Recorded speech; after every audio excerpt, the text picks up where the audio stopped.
Part 7. Miranda. I forgot that I might see so many beautiful things. I forgot that I might need to find out what life could bring. Camp Lies. My parents got divorced the summer before ninth grade. My father was with someone else right away. In fact, though my mother never said so, I think this was the reason they got divorced. After the divorce, I hardly ever saw my father, and my mother acted stranger than ever. It's not that she was unstable or anything, just distant, remote. My mother is the kind of person who has a happy face for the rest of the world, but not a lot left over for me. She never talked to me much, not about her feelings, her life. I don't know much about what she was like when she was my age. Don't know much about the things she liked or she didn't like.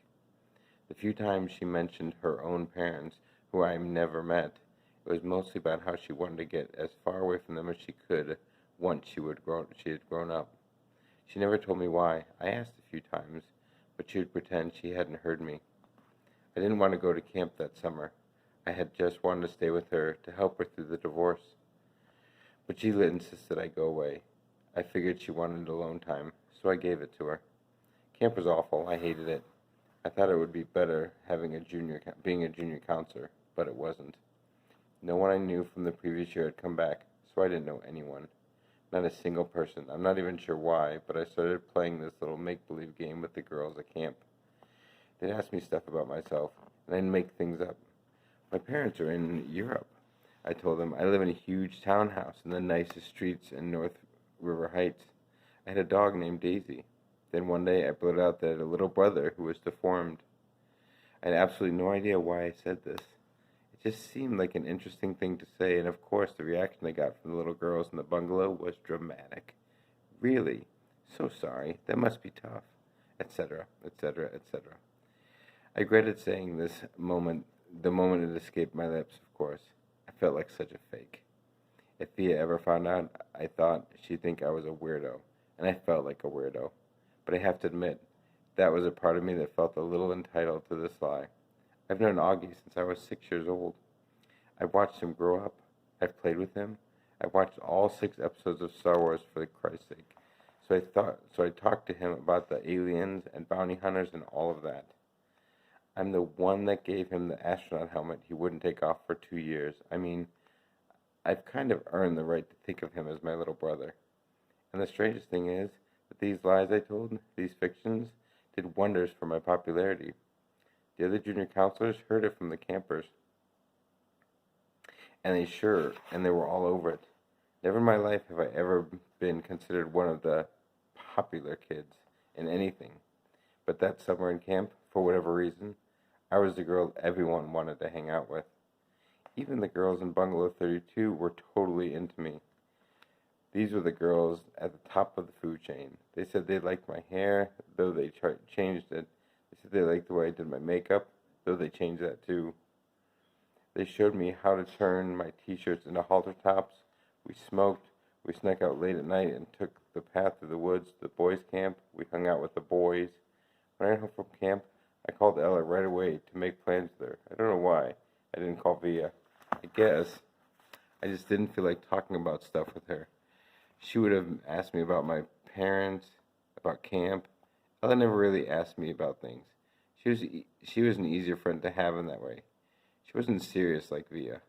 She was fun. She thought it was cool when I dyed my hair pink. She wanted to hear all about those trips to the woods late at night. School. I hardly saw Via at school this year, and when I did, it was awkward. I felt like she was judging me. I knew she didn't like my new look. I knew she didn't like my group of friends. I didn't much like hers. We never actually argued. We just drifted away. Ella and I badmouthed her to each other. She's such a prude. She's so this, she's so that. We knew we were being mean, but it was easier to see her out if we pretended she had done something to us. The truth is, she hadn't changed us at all. We had. We'd become those other people. She was still the person she'd always been. That annoyed me so much, and I didn't know why. Once in a while, I'd look to see where she was sitting in the lunchroom, or check the elective list to see where she'd signed up for. But except for the few nods in the hallway, or the occasional hello, we never really spoke to each other. I noticed him. I noticed Justin about halfway through the school year. I hadn't noticed him at all before then. Other than that, he was the skinny, cutish dude with thick glasses and long hair who carried a violin everywhere. Then one day I saw him in front of the school with his arm around Via. So Via has a boyfriend? I said to Ella, kind of mocking. I don't know why it surprised me that she had a boyfriend. Out of the three of us, she was totally the prettiest. Blue eyes and long, wavy dark hair. But she just never acted like she was all that interested in boys. She acted like she was too smart for that kind of stuff. I had a boyfriend too, a guy named Zach. When I told him I was choosing the theater elective, he shook his head and said, "Careful, you don't turn into one of those drama geeks." Not the most sympathetic dude in the world, but pretty cute. Very high up on the totem pole, a varsity jock. I wasn't planning on taking theater at first. Then I saw Via's name on the sign-up sheet and just wrote my name down on the list. I don't even know why. We managed to avoid one another throughout most of the semester, like we didn't even know each other. Then one day I got to theater class a little early, and Davenport asked me to run off additional copies of the play he was planning on having us do for the spring production, The Elephant Man. I'd heard about it, but I didn't know what it was about. So I started skimming through the pages while I was waiting for the Xerox machine. It was about a man who lived more than 100 years ago named John Merrick, who was terribly deformed. "We can't do this play, Mr. D," I told him when I got back to class, and I told him why. My little brother has a birth defect and has a deformed face, and the play would hit too close to home. He seemed annoyed and a little unsympathetic, but I kind of said that my parents would have a real issue with the school doing this play. So anyway, he ended up switching to our town. I think I went for the role of Emily Gibbs because I knew Via was going for it too. It never occurred to me that I'd beat her for the role. What I miss most. One of the things I miss most about Via's friendship is her family. I loved her mom and dad. They were always so welcoming and so nice to me. I knew they loved their kids more than anything. I always felt safe around them.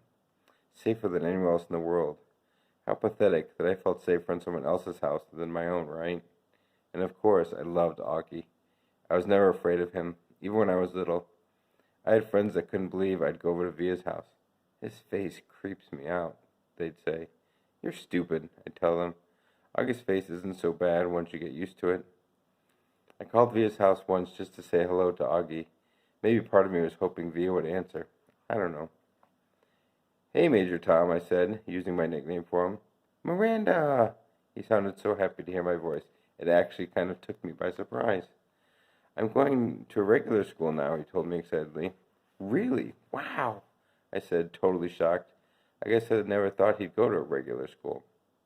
His parents have always been so protective of him. I thought he'd always be that little kid in the astronaut helmet I gave him. Talking to him, I could tell he had no idea that Via and I weren't close anymore. "It's different in high school," I explained to him. "You end up hanging out with loads of different people." "I have some friends in my new school," he told me. "A kid named Jack and a girl named Summer." "That's awesome, Augie," I said. "Well, I was just calling to tell you I miss you, and I hope you're having a good year. Feel free to call me whenever you want, okay, Augie? You know I love you always." "I love you too, Miranda. Say hi to Via for me. Tell her I miss her."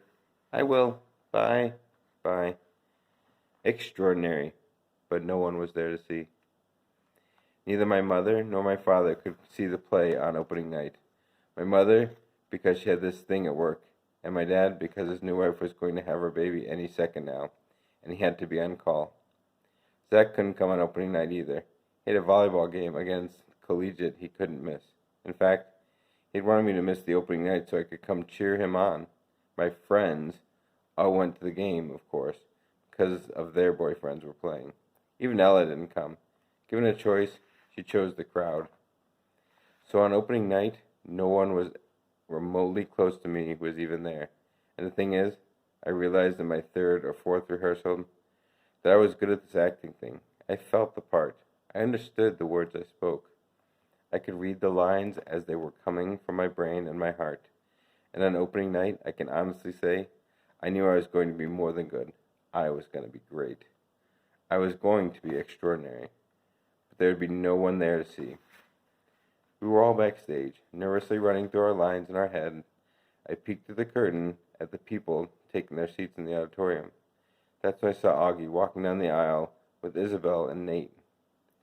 They took 3 seats in the 5th row, near the middle. Augie was wearing a bow tie, looking around excitedly. He had grown up a bit since I'd last seen him, almost a year ago. His hair was shorter, and he was wearing some kind of hearing aid now. His face hadn't changed a lot. Davenport was running through some last-minute changes with the set decorator. I saw Justin pacing off stage left, mumbling his lines nervously. "Mr. Davenport," I said, surprising myself as I spoke, I'm sorry, but I can't go on tonight." Davenport turned around slowly. "What?" he said.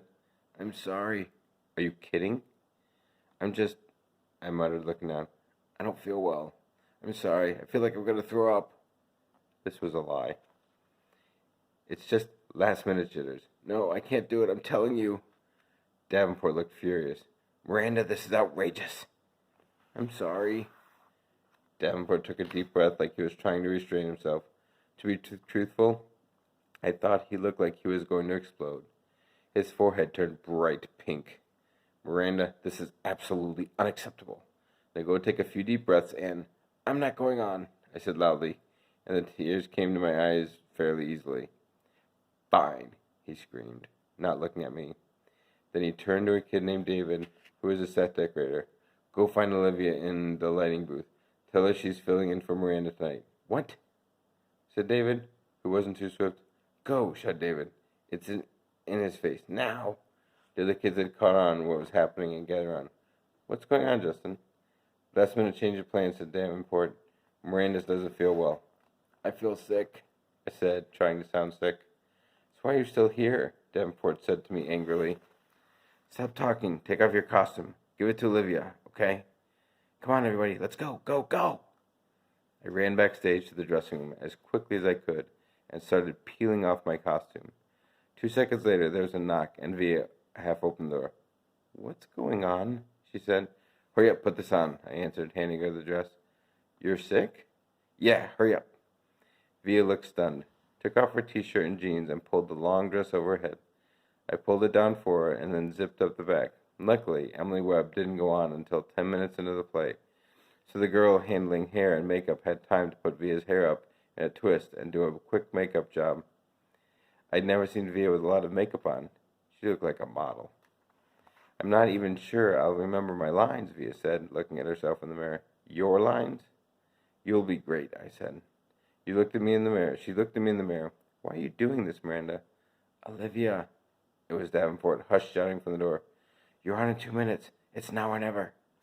Via followed him out the door, so I never got the chance to answer her question.